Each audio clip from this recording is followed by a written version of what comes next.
श्री स्वामी समर्थ, जय जय स्वामी समर्थ।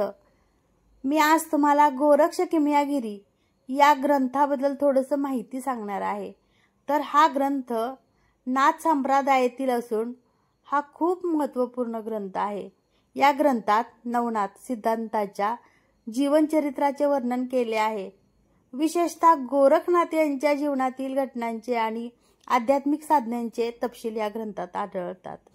ग्रंथात सुरुवातीस वंदना आहे, ज्यामध्ये पंढरपुराच्या पांडुरंगांचे, आद्यनाथ गणेश, सरस्वती देवी, दत्तगुरु आणि गोरक्षनाथांचे स्तवन आहे। पुढील अध्यायामध्ये मच्छिंद्रनाथ, जालंधरनाथ, कानिफनाथ, चरपटनाथ, नागनाथ, भर्तहरीनाथ, रेवणनाथ आणि गहिनीनाथ यांच्या कथा सांगितल्या आहेत। तर गोरक्ष किमयागिरी प्रवाह ग्रंथातील कथाभागांचा विस्तार नवनाथ भक्तिसार ग्रंथातील संबंधित अध्यायामध्ये आहे। तर हा नियमित ग्रंथ वाचल्याने चित्तशुद्धी आणि मानसिक स्थैर्य वाढते। नियमित वाचनाने सिद्धी प्राप्त होते। मनातील इच्छा धरून वाचल्याने इच्छा पूर्ण होतात, याचा अनुभव तुम्हाला नक्कीच येईल। संपूर्ण ग्रंथ वाचायला किमान 1.25 तास लागतो। जर सिद्धीसाठी ग्रंथ वाचायचा असेल तर त्यासाठी हे नियम नक्की पाळावे लागतील तुम्हाला।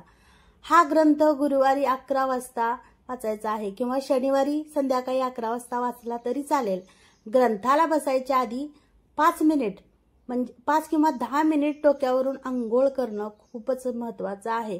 आणि स्त्रियांनी केस न बांधता आणि पिवळी वस्त्रे घालूनच बसायचं आहे आणि पुरुषांनी पांढरी कपडे घातले तरी चालतील। तर अंघोळ केल्यानंतर कुणालाही स्पर्श करू नका। तर आपण आता पारायणाला बसायचं आहे, तर कसं बसायचंय? तर बसताना आपण एका ग्लासमध्ये किंवा पेल्यामध्ये पाणी घ्या। एक जपमाळ आपल्याला घ्यायची आहे आणि ती स्वतःचीच जपमाळ पाहिजे, दुसऱ्याची जपमाळ नकोय। आणि जे तुम्ही आसन स्वतः घेणार आहे ना, तर ते आसन स्वतःचंच असावं, दुसऱ्यांनी ते आसन वापरलेलं नसावं। शक्यतो पारायणाला किंवा सेवेला आसन जे असतं ते स्वतःचंच वापरायचं असतं। आणि देवाऱ्यापुढे एक पाट ठेवा आणि त्यावर एक पिवळं वस्त्र टाका आणि एक सुपारी ठेवा आणि तांदूळ व्हा। तर हे आसन जे आहे ते नाथांचं आसन आहे। तर या आसनावर नाथ बसणार आहेत।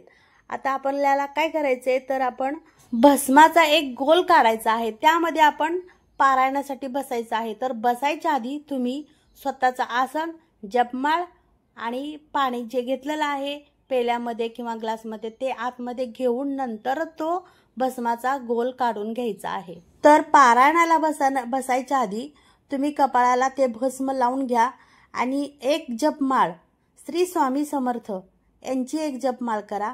एक माळ श्री गोरक्षनाथाय नमः ही करा आणि तुम्ही पारायण वाचायला सुरुवात करा। आणि पारायण झाल्यानंतर एक श्री गुरुदेव दत्त ही तुम्ही एक जपमाळ करा। आणि शेवटी सगळं आपली ज्यावेळेस पारायण होतं झाल्यानंतर तुम्ही ते गोल जो काढलेला आहे आपण, तर त्यामध्ये ते पाणी घेतलं होतं, तर ते पाणी त्या गोलावर थोडंसं टाकून ती जागा थोडीशी पुसून घ्या आणि नंतर तुम्ही बाहेर जाऊ शकता। तर हा ग्रंथ मी कोरोना काळामध्ये 1.5 वर्ष कंप्लीट 1.5 वर्ष कंटिन्यू केला, तर ह्याची प्रचिती मला खूप आली, म्हणून मी तुम्हाला अनुभव शेअर करत आहे। आणि तुम्ही जसे जसे हे करत राहाल ग्रंथ पुढे पुढे, तर ह्याची प्रचिती तुम्हाला आल्याशिवाय राहणार नाही। तर हा गोरक्ष किमयागिरी प्रवाह हा ग्रंथ कुणी कुणी वाचलाय आणि त्याचे तुम्हाला काय काय अनुभव आलेले आहेत ते मला कमेंटमध्ये नक्की सांगा। तर माझा पूर्ण हा व्हिडिओ वॉच केल्याबद्दल मी तुमचे खूप आभारी आहे। धन्यवाद।